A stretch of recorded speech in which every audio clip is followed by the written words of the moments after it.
और प्रदोष काल में, प्रदोष का जो समय होता है, शाम का जो समय होता है प्रदोष काल,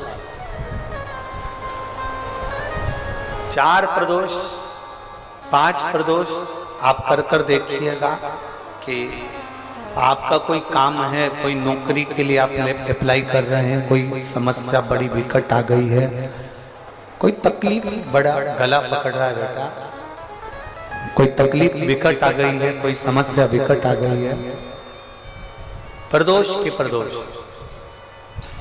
प्रदोष काल में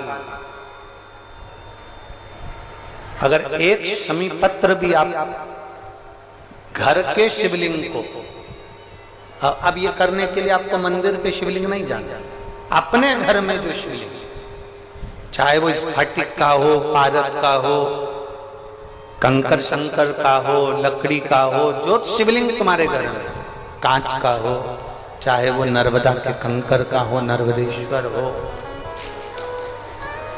पाषाण का हो, जो शिवलिंग, चांदी का हो, सोने का हो, तांबे का हो, पीतल का हो, जो शिवलिंग तुम्हारे,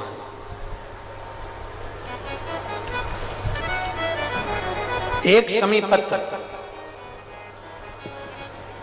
यदि आप भगवान शंकर के शिवलिंग पर समर्पित कर रहे हो और उस शमी पत्र को उठाकर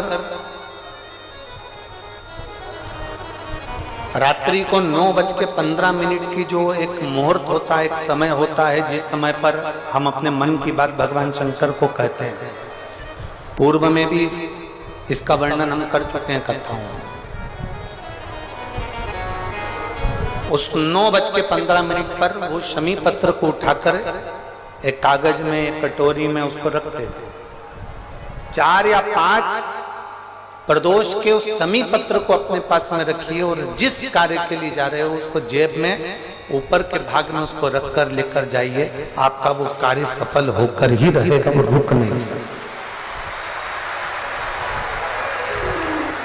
तो शमी पत्र में इतना बल होता है, प्रदोष का जो शमी पत्र होता है वो बड़ा बलवान होता है, बड़ा जैसे जैसे संध्या काल में लगाया गया दीप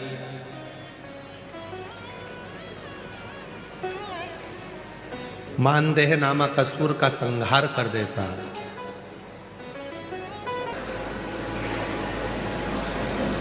अशोक सुंदरी जी की उम्र थी 9 वर्ष। भगवान शंकर मां पार्वती की सुपुत्री अशोक सुंदरी 9 वर्ष की थी। काशी में भ्रमण कर रही थी क्योंकि काशी उनको प्रिय था।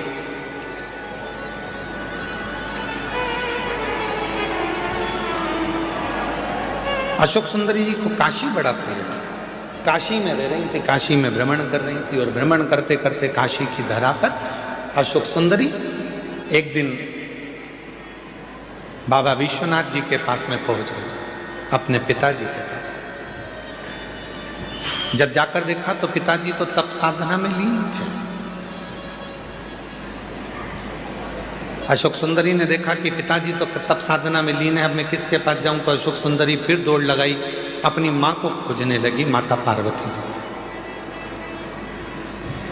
उस समय पर मां जगतजननी जगदम्बा अंबा माता पार्वती मैया असुरों का संहार करने के लिए गई थी।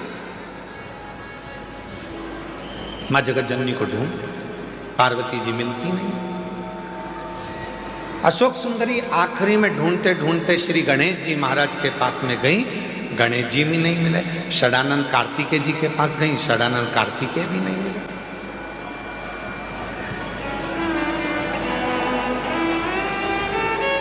बहुत ढूंढा। अशोक सुंदरी जी ने, ना पिताजी मिल रहे हैं, ना मां मिल रही है, ना गणेश जी मिल रहे हैं, ना कार्तिकेय जी मिल रहे हैं। आखिरी में अशोक सुंदरी एक स्थान पर एक वृक्ष के नीचे बैठ गई, मौन होकर। और जो बात हमने आपसे पहले भी कही, आज फिर कहते हैं, जब तुम्हारे मन में अशांति उत्पन्न हो, जब तुम्हारे मन के अंदर बहुत ज्यादा टेंशन हो, अशांति हो, चिंता हो, डिप्रेशन हो, कहीं मत जाओ। एक किसी वृक्ष के नीचे कुछ देर के लिए, ये प्रकृति ने जो हमको वृक्ष दिए हैं, ये हमारे डिप्रेशन को, हमारी अशांति को शांत करने के लिए दिए। किसी वृक्ष के नीचे 10 मिनट के लिए मौन होकर बैठ जाओ और बाबा के ओम नाद का स्मरण कर लो। ओम नाद का स्मरण।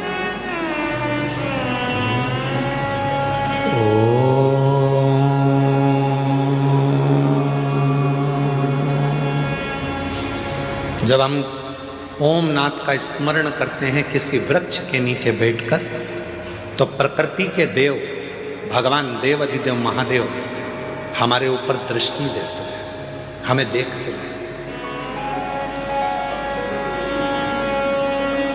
शिव महापुराण की कथा में लिखा है, गर्ग संहिता में लिखा है, पद्म पुराण में लिखा है, नर्मदा पुराण में लिखा है, स्कंद पुराण के रेवा खंड में लिखा है, जो पुण्य नदी के तट पर भजन करने में मिलता है, जो पुण्य तीर्थ में जाकर भजन करने में मिलता है, जो पुण्य घर से बाहर निकलकर भजन करने में मिलता है, वो पुण्य एक वृक्ष के नीचे बैठकर ओम का नाद करने से तुरंत प्राप्त हो जाए।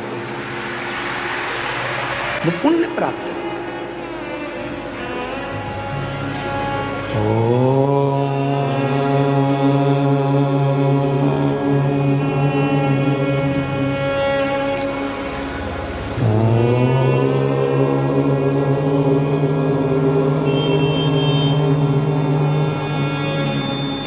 एक नाद शिव से मिलने का, आप भी एक बार उच्चारण करिए, अपने नेत्र को धीरे धीरे बंद कर कर,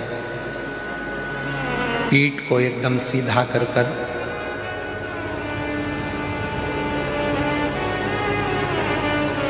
दोनों भुकुटियों का स्मरण मध्य बिंदु में कर कर इस ओम को लंबी गूंज के साथ अपने मुख से उच्चारण करिए।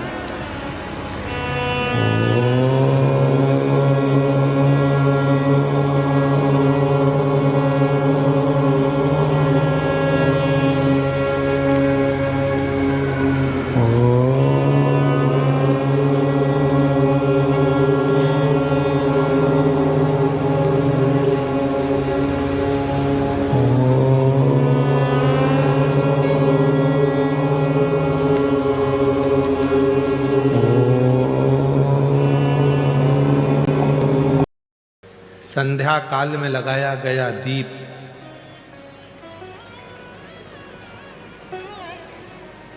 मानदेह नामक असुर, जैसे संध्या काल में लगाया गया दीप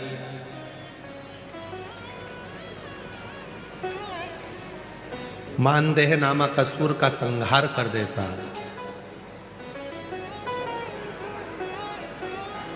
प्रतिदिन एक नियम बनाकर रखना चाहिए कि रोज शाम के समय पर अपने घर में प्रदोष काल के समय पर एक दीप जरूर लगाना चाहिए।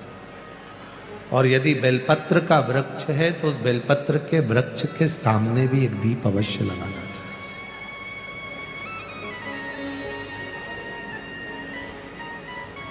6 महीने में, 3 महीने में, 2 महीने में, 1 महीने में ऐसा नियम बनाया करो कि मुझे बेलपत्र की पूजन करना।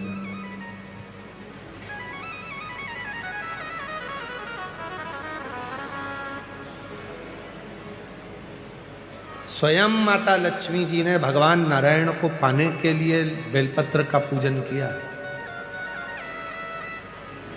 जब इंद्र की पूरी सत्ता चली गई थी, सारा की सारा धन इंद्र का चले गया था, असुरों ने उस इंद्र के सिंहासन पर अपना कब्जा जमा लिया था, तब इंद्राणी ने, स्वयं सची मां इंद्राणी ने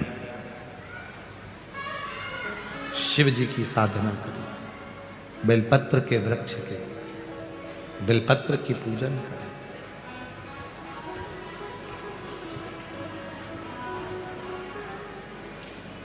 कभी दिल कर जाए तुम्हारा तो कभी महीने में, 1.5 महीने में, 2 महीने में बेलपत्र के पेड़ के नीचे जल लेकर बैठो बेलपत्र के वृक्ष के नीचे दूध नहीं चढ़ाना, बेलपत्र के वृक्ष के नीचे दही नहीं चढ़ाना,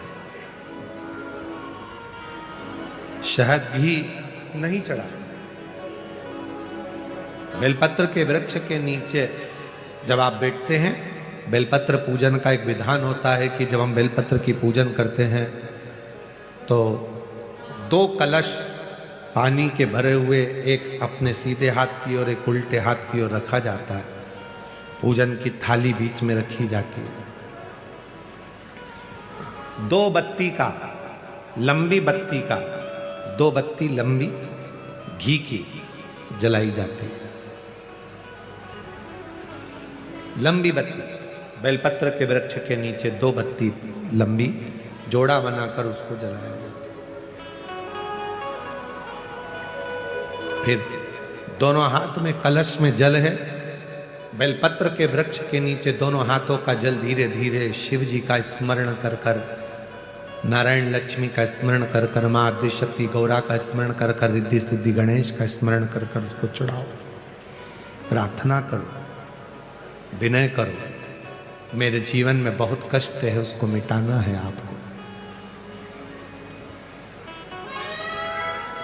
शिव आपसे प्रसन्न होते हैं, वैसे मेरी जिंदगी भी प्रसन्न करना है आपको। जल चढ़ाकर दोनों पात्रों का थोड़ा थोड़ा जल कलश में बचा लेना है, पूरा पात्र खाली नहीं करना है, दोनों को वापस रखना है।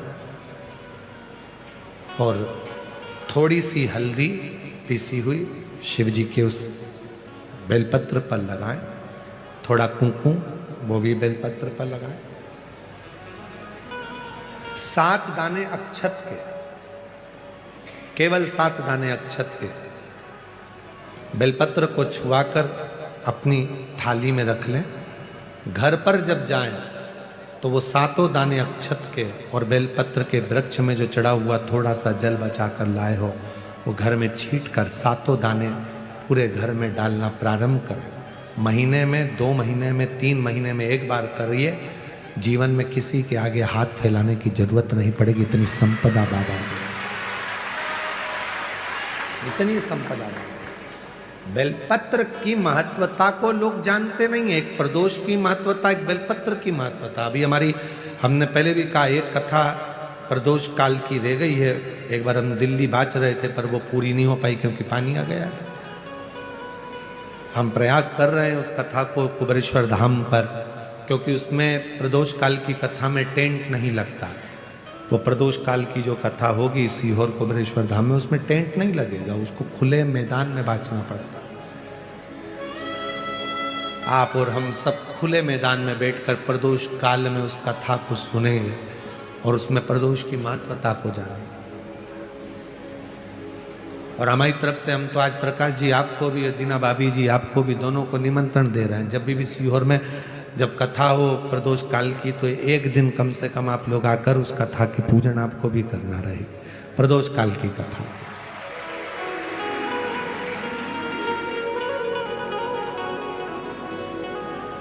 अभी तो नहीं है, पर जब भी तारीख निश्चित होगी, 1-2 साल में, जब बाबा कृपा करेगा तब उसको रखेंगे। पंडाल में भले तुम्हारे लिए हम सोने के लिए पंडाल लगा देंगे, पर कथा सुनने के लिए तो आपको मैदान में ही बैठना पड़ेगा, खुले आसमान।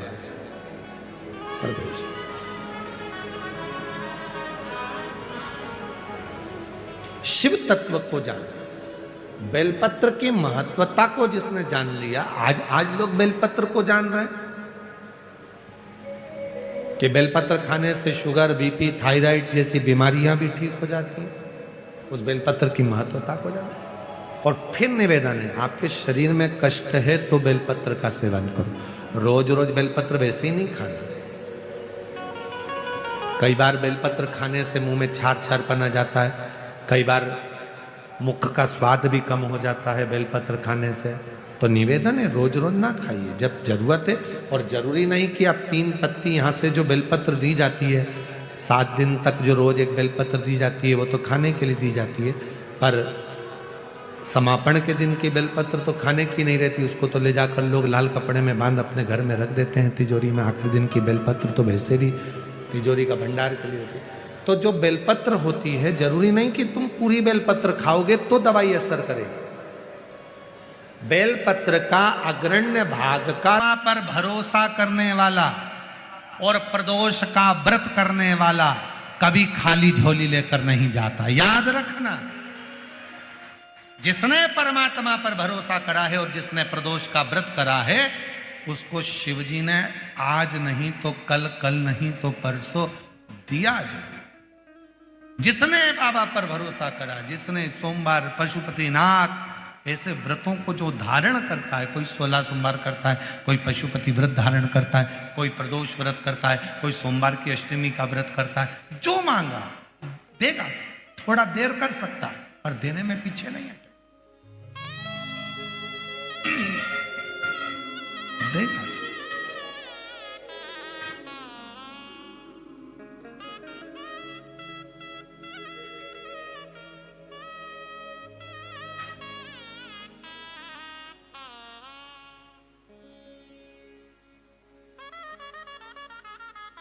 सारे देवता रोज भ्रमण पर नहीं निकलते।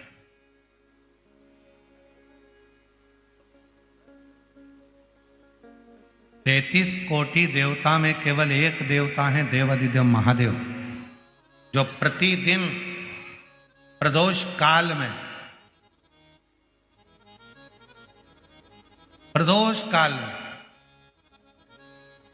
शाम के समय अपनी अर्धांगिनी मां पार्वती जी के साथ भ्रमण पर निकलते हैं, अपने भक्तों का दुख मिटाने के लिए। प्रतिदिन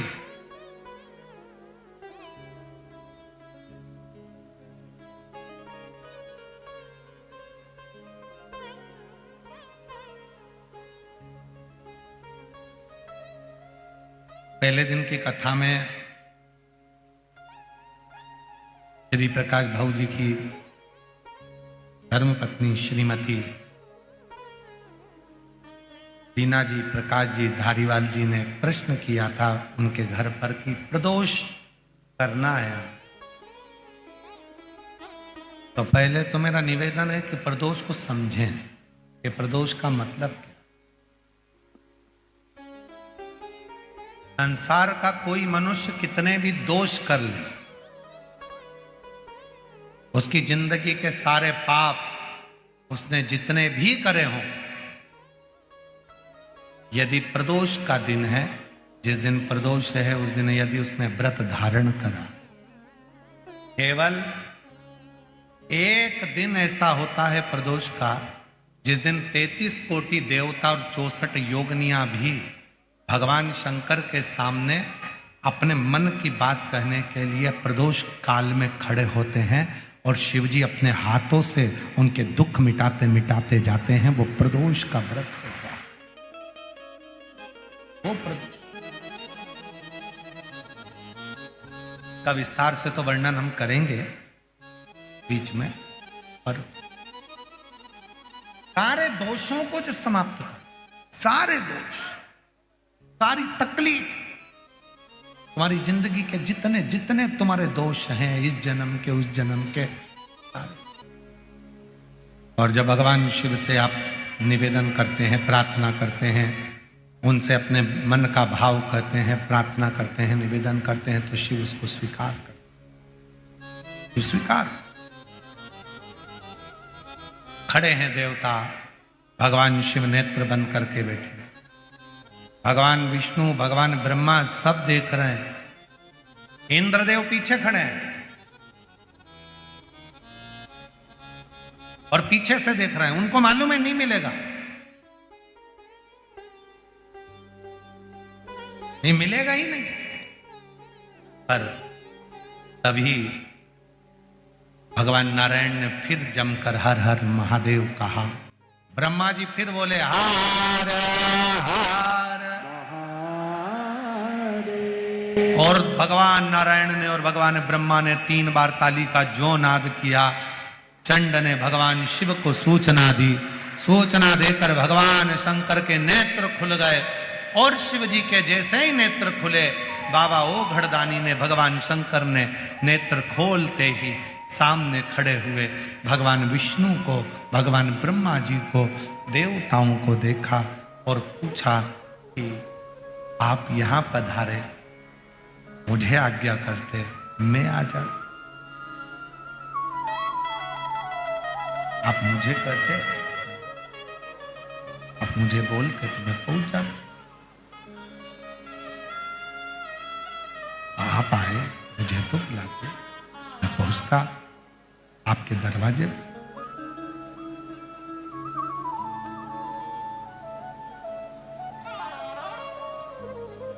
और देखो, सतयुग में, त्रेता युग में, द्वापर में और कलयुग में, इन सब में बड़ा अंतर है। सतयुग में, त्रेता में, द्वापर में भक्त को भगवान के दरवाजे जाना पड़ता था। केवल कलयुग एक ऐसा है जिस कलयुग में आप भगवान को पुकारते हो तो भक्त को भगवान के पास जाना नहीं पड़ता, भगवान भक्त के पास दौड़कर आता। और यह बात तुलसी बाबा ने भी अपनी रामचरितमानस में लिखा कि कलयुग केवल नाम आधारा और सुमर सुमर नर उतरहि। आप भजो, नाम का उच्चारण करिए, भगवान का भगवान था।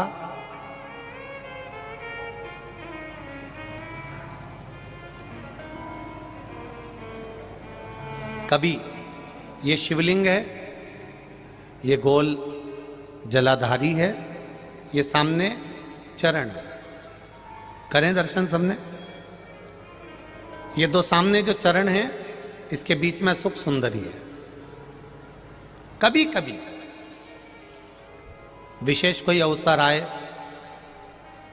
सोमवार की अष्टमी पड़ जाए या कोई विशेष प्रदोष का दिन पड़ जाए और आपको लग रहा हो कि मेरा महादेव को मैं जल चढ़ाते चढ़ाते इतना समय हो गया, मेरा महादेव नहीं सुन रहा, तब कभी कभी ऐसा मन में आए कि क्यों नहीं सुन रहा, तब लोटा भरकर जब जल लेकर जाओ, गणेश जी को चढ़ाया, अशोक सुंदरी को चढ़ाया, षडानंद कार्तिकेय को चढ़ाया, माँ जगत जननी जगदम्बा माँ पार्वती को चढ़ाया, वही जल ले जाकर बेलपत्री के वृक्ष पर चढ़ाया। शिव जी को अर्पण नहीं कर पाए। और सरल भाषा में समझ लो इसको, किसी किसी माता को आपने देखा होगा, किसी किसी व्यक्ति को आपने देखा होगा कि वो शिव मंदिर में जाता है, शिव जी को भले जल नहीं चढ़ाता है, पर शंकर भगवान के मंदिर में जाकर इतनी सफाई कर देता है, जहां शंकर भगवान का कहीं बेलपत्र वगैरह पड़ा हुआ है उसको उठाएगा, बीनेगा, फिर यहाँ से धोएगा, श्रृंगार करेगा, यहाँ से साफ करेगा, साफ करके जो पानी जा रहा है वहाँ साफ करेगा, साफ करके एकदम क्लीन करके फिर शंकर भगवान को पोंछ कर स्नान कराकर जल चढ़ाकर फिर उनका श्रृंगार करता रहता है। कभी कभी आपके साथ में भी ऐसा हुआ होगा, आपने भी करा होगा, ऐसा नहीं कि नहीं करा। कभी कभी सब दूर सफाई के बाद शिवलिंग की सफाई करना भूल गया या शंकर जी के शिवलिंग पर जल चढ़ाना भूल गया, जल चढ़ाकर आ गया। अब आ तो गया, पर चिंता देवादिदेव महादेव को लग गई। मेरा था, भक्त था, उपास करता था, शिवरात्रि का व्रत करता था, पशुपति व्रत करता था, सोमवार सावन के करता था, 16 सोमवार करता था, पर आज इसको ना जाने क्या हो गया कि ये मेरे ऊपर जल ना चढ़ाकर सब दूर जल चढ़ाकर चले गया।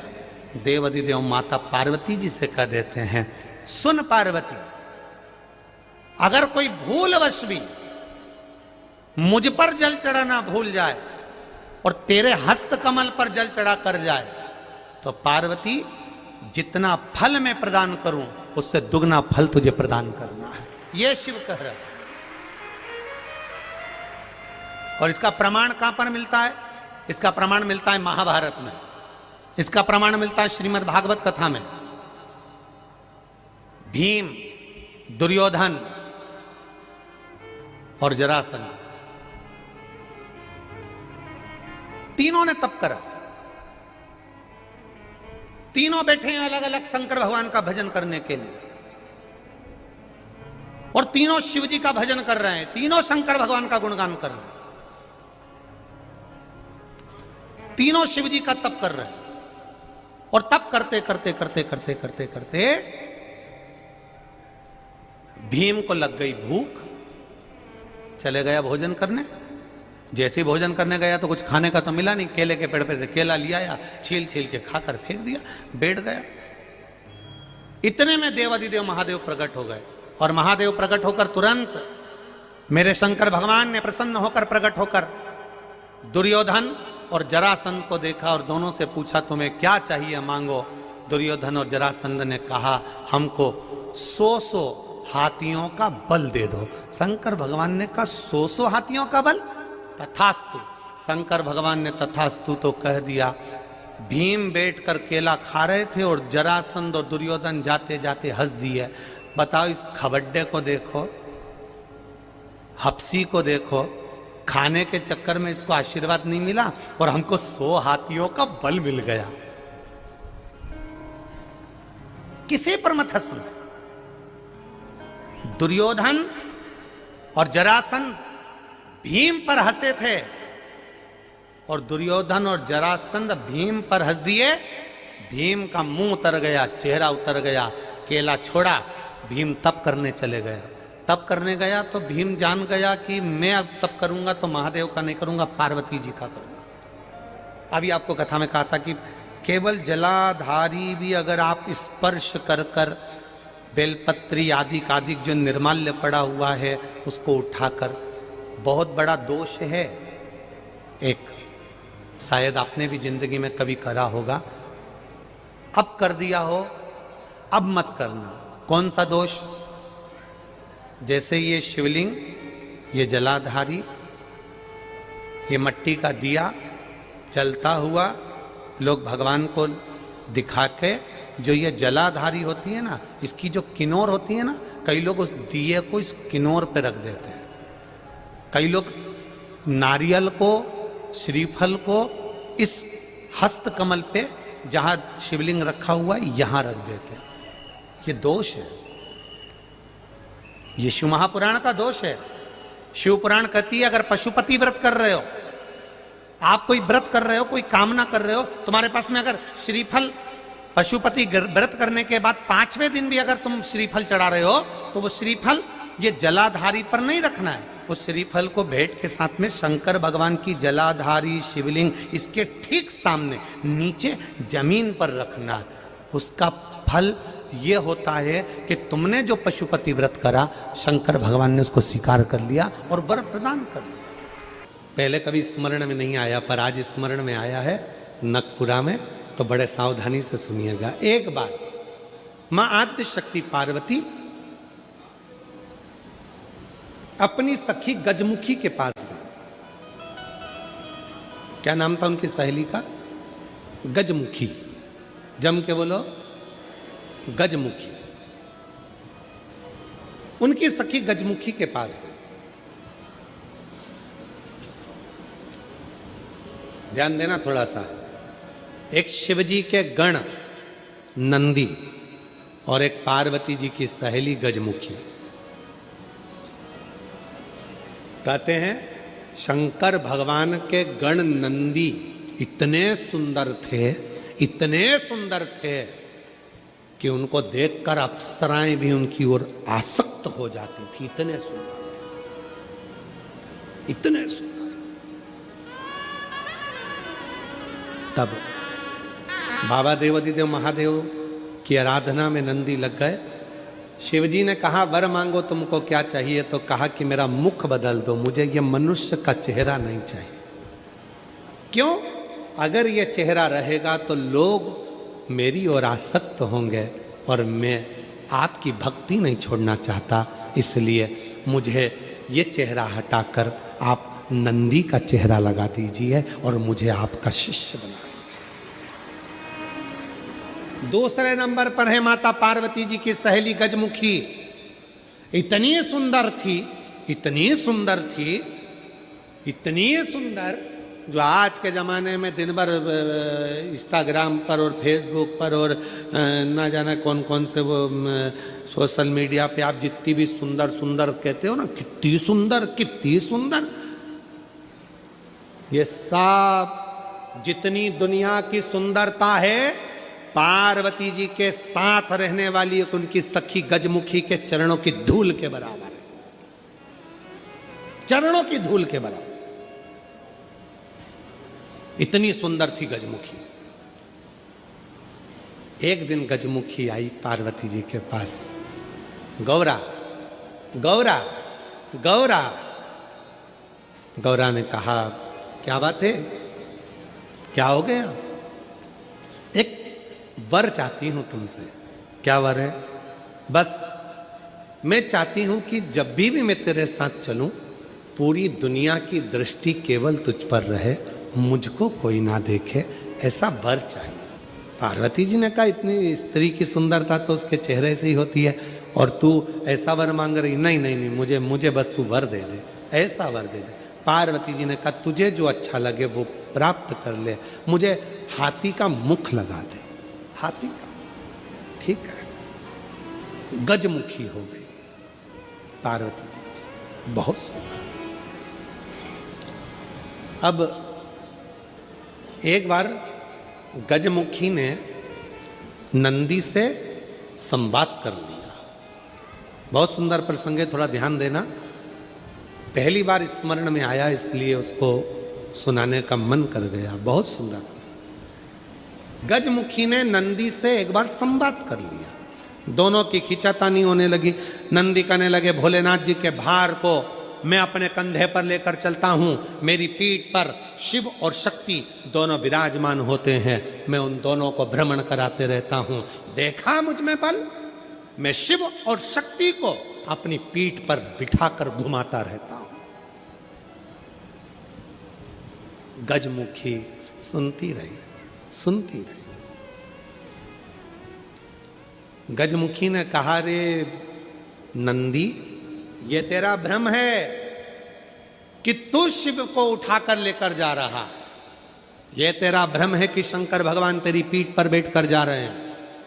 शंकर भगवान को लंका का राजा रावण भी ले जाना चाहता था, पर भगवान शंकर ने अपने अंगूठे को, मात्र पांव के अंगूठे के नख को इतना सा दबाया था, और रावण ने पूरा बल लगा दिया था तो नहीं उठा पाया था। जरा सोच नंदी, वो तो शंकर भगवान की कृपा है तुझ पर, इसलिए शिव जब तुझ पर बैठते हैं हल्के हो जाते हैं, इसलिए तेरे साथ चले जाते हैं। पर नंदी मानने को तैयार नहीं। जब नंदी नहीं माना, तब गजमुखी ने कहा कि नंदी मेरी बात मान ले। नंदी कहते, नहीं नहीं, अगर तुम कहती हो कि शिव हल्के हो जाते हैं भक्त के लिए, तो तुम ऐसा कुछ कर कर बता दो कि शंकर भगवान तुम्हारे कहने पर बैठ जाए। ठीक है। आज गजमुखी पार्वती जी की आज्ञा लेकर तब साधना में बैठ गई। शिवजी प्रसन्न हो गए। क्या बात है गजमुखी, क्या चाहती हो? इतने दिनों से तुम तप साधना कर रही हो पार्वती की, आज मेरी तप साधना? क्या हुआ? बोलो गजमुखी, क्या चाहती हो? गजमुखी ने एक बेलपत्र का पत्ता दिया और बाबा भोलेनाथ जी से कहा, बाबा मेरा निवेदन है, इस पत्ते को मैं हवा में उड़ाऊंगी, आप उस पत्ते पर क्या बैठ जाओगे? शंकर भगवान बोलने लगे, अकेला बैठूं या पार्वती को भी बैठाऊं? गजमुखी बोली, इतने से पत्ते पर पार्वती भी बैठ जाएगी? शिव जी बोले, पार्वती को बिठाऊं, साथ में गणेश जी को भी बिठाऊं कि रिद्धि सिद्धि को भी बिठाऊं? गजमुखी ने कहा, इतने से पत्ते पर गणेश रिद्धि सिद्धि बैठ जाए। शिव जी बोले कि कार्तिकेय को भी बिठा लूं कि अशोक सुंदरी को भी बिठा लूं कि जया, विशारा, सामरी बारी, दौतली, देव सबको बिठा लूं? इतना बड़ा परिवार सब बैठ जाएगा? इतने में शिव जी बोले कि भगवान विष्णु और लक्ष्मी को भी बिठा लूं क्या?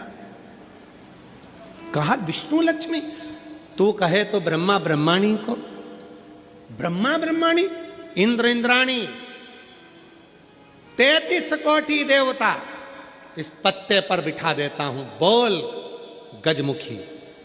गजमुखी मुस्कुराकर बोली, ये सब तो नहीं, केवल आप बैठ जाइए। गजमुखी ने शिव नाम लेकर पत्ते को शिवलिंग पर चढ़ाने के लिए बस थोड़ा सा उसको नीचे की ओर गिराया, उतनी देर में उस पत्ते के अधर पर मेरा शंकर आकर विराजमान हो गया। मेरा शिव, मेरा शिव उस पत्ते पर आकर विराजमान। आय लगाई नंदी, जल्दी आओ। तुम कहते थे मुझ में बल है, मैं शिव को पीठ पर बिठाता हूं। तुमसे एक बेलपत्री के पत्ते में है जो पूरे 33 कोटि देवता को एक पत्ते पर बिठा सकता है। कितनी भी विषम परिस्थिति आ जाए, कितनी भी विषम,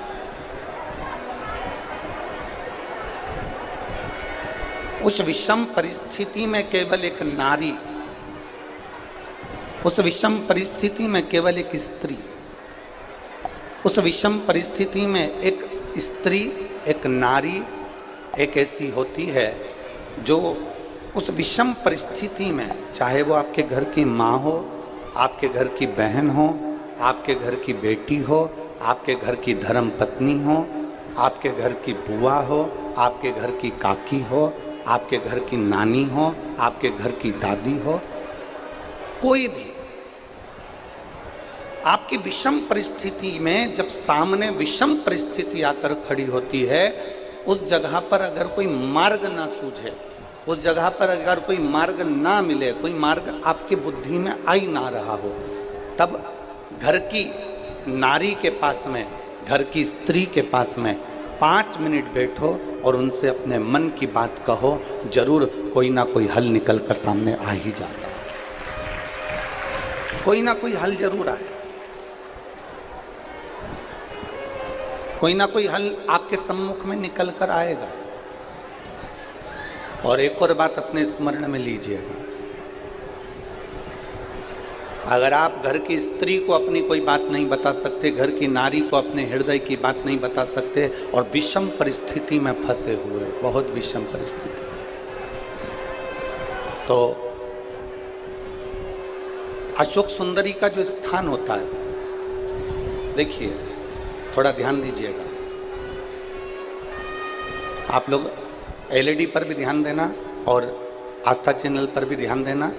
तो किस स्थान पर हम अपनी विषम परिस्थिति में अगर उसे स्पर्श कर ले, विषम परिस्थिति में अगर कोई तकलीफ की घड़ी चल रही है, तो हमारा मात्र स्पर्श और थोड़ी देर वहाँ स्पर्श कर कर अपने मन की बात को कह देने पर भी हमारी समस्या, हमारा दुख समाप्त होता है। जैसे ये शिवलिंग है, ये जलाधारी है और सामने अशोक सुंदरी का स्थान। अब ये सामने जैसे अशोक सुंदरी का जो स्थान होता है, उस अशोक सुंदर वाली स्थान पर अपने हाथ, सीधे हाथ की 3 उंगलियां, मात्र 3 उंगलियां आप अगर स्पर्श करें और पंचाक्षर मंत्र नमः शिवाय, षडाक्षर मंत्र ओम नमः शिवाय या श्री शिवाय नमस्तुभ्यम का मात्र स्मरण करते रहे, और कुछ देर उस स्पर्श करी हुई उंगली को थोड़ी देर रखने के बाद अपने हृदय से लगा के अपने मन की बात कहकर, भले आपने जल चढ़ाया नहीं चढ़ाया, और अपने घर को लौट कर आ जाएं, वो विषम परिस्थिति टल ही जाती है, उसका समय का दुख तकलीफ नष्ट हो ही जाता है।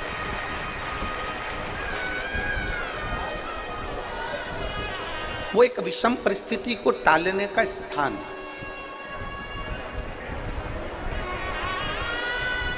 कहते हैं कि जब हम अशोक सुंदरी वाले स्थान पर, जब हम हाथ का स्पर्श करते हैं,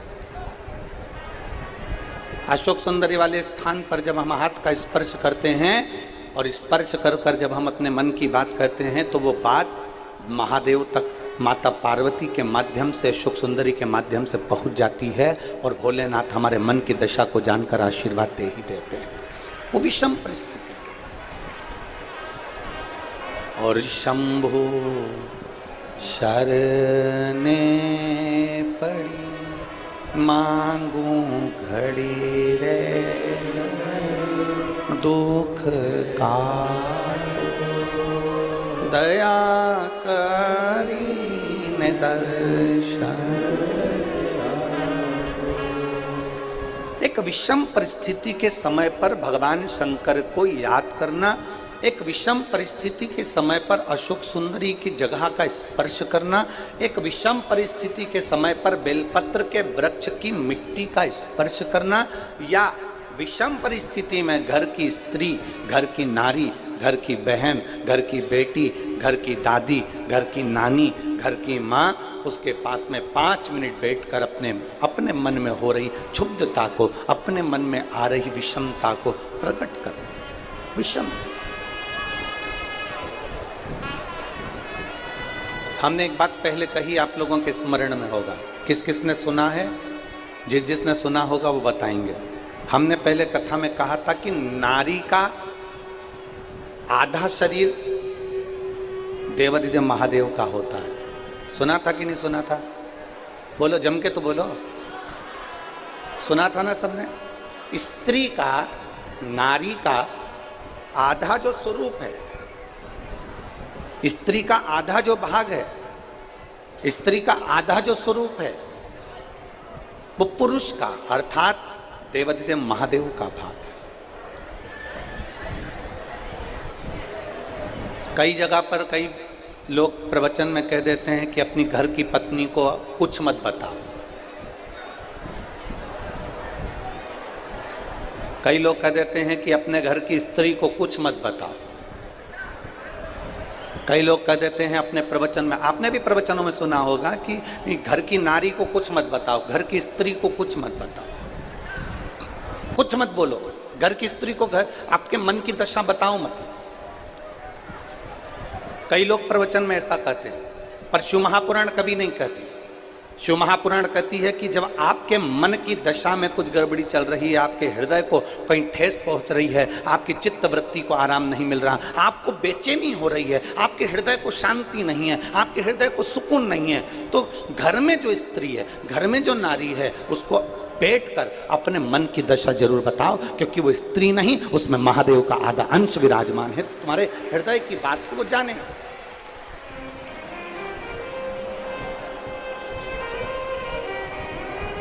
आपके हृदय की मनोदशा को वो पहचाने, आपके हृदय की बात को वो जानने का प्रयास करे, उसको कहो। दुख की घड़ी चल रही हो, तकलीफ की घड़ी चल रही हो, कष्ट की घड़ी चल रही हो, बहुत तकलीफ हो जीवन में चल रही हो, बहुत तकलीफ जब जिंदगी में चल रही हो, उस समय पर 2 बेलपत्र और 2 पुष्प,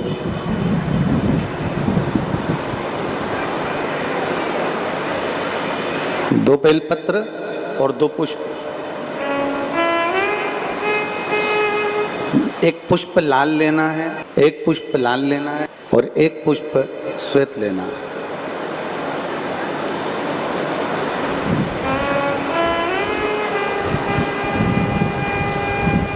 जो लाल पुष्प वाला बेलपत्र है उसको अशोक सुंदरी वाली जगह पर समर्पित करना है।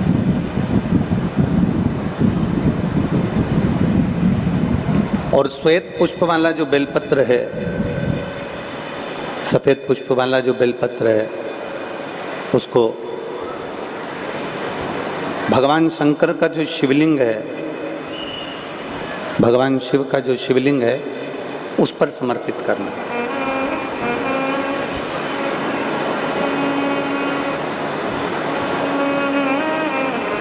एक जो लाल बेलपत्र, लाल पुष्प का जो बेलपत्र है, लाल पुष्प वाला जो बेलपत्र है,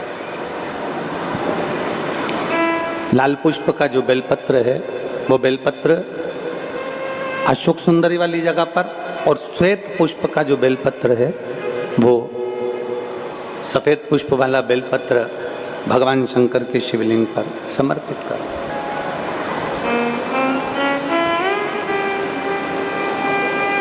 अपने दिल की कामना अपने मन से बाबा से प्रार्थना करो, अपने हृदय से भगवान शिव को कहो और दिल से देवादिदेव महादेव को कह कर आओ, दिल से, हृदय से।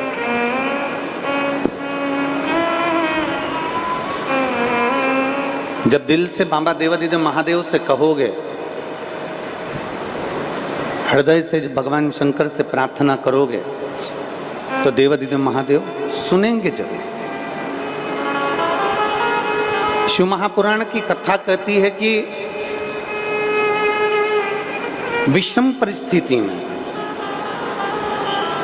तकलीफ की घड़ी में, विषम परिस्थिति में, तकलीफ की घड़ी में, कष्ट की घड़ी में, विषम परिस्थिति में प्रयास करो कि हम शंकर और पार्वती, शिव और पार्वती को पुकारें।